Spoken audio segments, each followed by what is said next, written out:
Bien-aimés dans le Seigneur, bonjour. C'est toujours votre coach préféré, Tchungouma Poujan. Il est auteur, écrivain. Il est le coach de la spiritualité. Et comme toujours, nous sommes dans le premier chapitre sur la spiritualité, parlant de généralité sur la spiritualité. Et aujourd'hui, j'aimerais vous parler des 3 éléments pour devenir un homme spirituel. 3 éléments pour devenir un homme spirituel. Pour devenir un homme spirituel, tu dois oublier d'abord le monde des vivants. Ça, c'est un. Comment oublier le monde des vivants? C'est-à-dire faire semblant du monde des vivants, faire semblant de voir tout ce que tu es en train de voir, que c'était dans l'esprit d'une personne et on l'a créé. Les gens qu'on est en train de citer, ils étaient des gens qui sont allés dans la spiritualité pour nous ramener ce que nous avons comme matériel. Alors, oublier le monde spirituel, ça, c'est le début de tout. Et c'est le premier élément pour être un homme spirituel. Je vous salue de partout où vous êtes. Vous êtes en Europe, en Asie, en Océanie, en Afrique, en Amérique. Je vous salue et je vous prie vraiment de continuer. 3 éléments pour devenir un homme spirituel. Oubliez le monde qui nous entoure.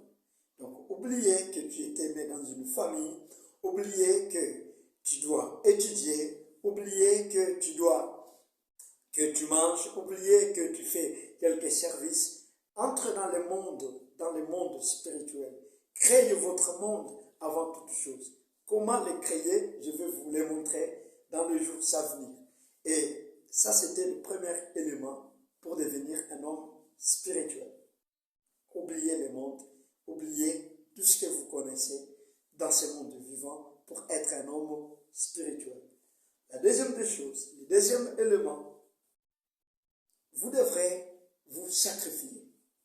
Sacrifiez-vous pour être spirituel. Parce que la spiritualité n'est pas loin du physique. Parce qu'il y a la dimension humaine, après c'est la dimension spirituelle. Dès que la dimension humaine bascule ou atteint les grands niveaux, et directement on peut se retrouver dans la dimension spirituelle. Et ce sont des esprits qui devenaient des grands, tout comme des petits dans la spiritualité. Et ce qui se produit, la spiritualité, c'est la clause, et l'humanisme, c'est le plénière. Alors, c'est sacrifier. Comment c'est sacrifier? Sacrifier, ce n'est pas s'égorger, ce n'est pas se tuer, non. Tu as besoin d'être en vie pour voir ta capacité spirituelle. Se sacrifier, il y a tant de sacrifices. Et les sacrifices doivent être liés aux 4 dimensions de l'évolution de l'homme. Aux dimensions de la santé. Donc, un homme spirituel, il ne mange pas comme tous les autres. Donc, les sacrifices qu'on doit faire, c'est de ne pas manger, de ne pas boire. C'est ce que beaucoup de chrétiens font, des jeûnes,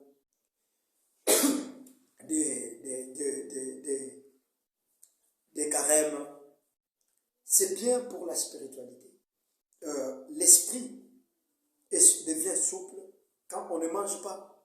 Par exemple, une personne qui mange trop toute la nuit, il ne peut pas rêver. Son esprit ne peut pas être en mouvement. Pourquoi? Parce qu'il sera endormi et il sera fatigué et il n'arrivera pas à bien aller dans la spiritualité. C'est la raison pour laquelle vous trouverez dans les sacerdoces un sacrificateur, on lui refusait de manger n'importe quoi parmi les poissons, parmi les animaux, parmi les fruits, parmi quoi que ce soit. Il y a toujours des interdits. Parce qu'un homme spirituel, il n'est pas appelé à manger comme tous les autres.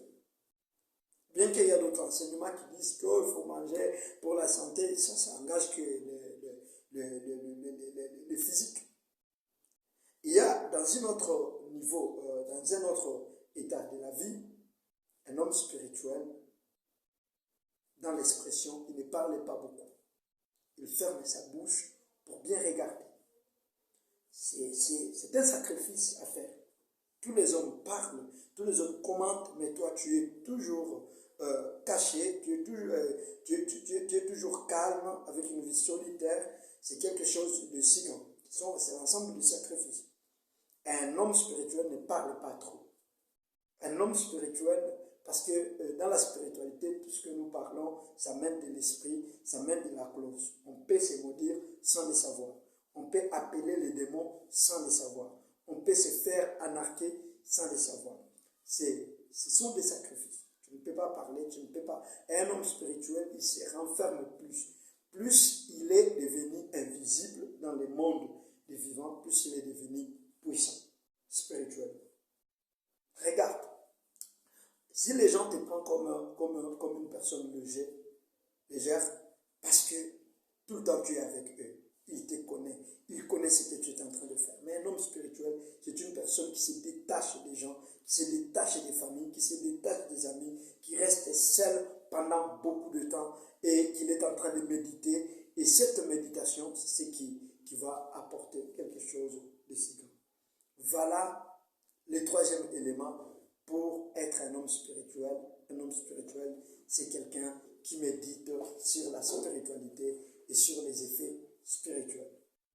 Il médite sur les anges, il médite sur les démons, il médite sur Dieu, il médite sur les principes des lois de la nature. Il médite sur beaucoup de choses. Un homme spirituel, s'il médite, il peut créer, il peut aller plus loin parce que dans ce monde, il y a un livre qui n'est pas écrit par le médium, mais qui garde la mémoire de tous les esprits qui étaient sur la terre, de ceux qu'ils cherchaient, de ceux qui étaient leur réussite, de ceux qui étaient leur échec.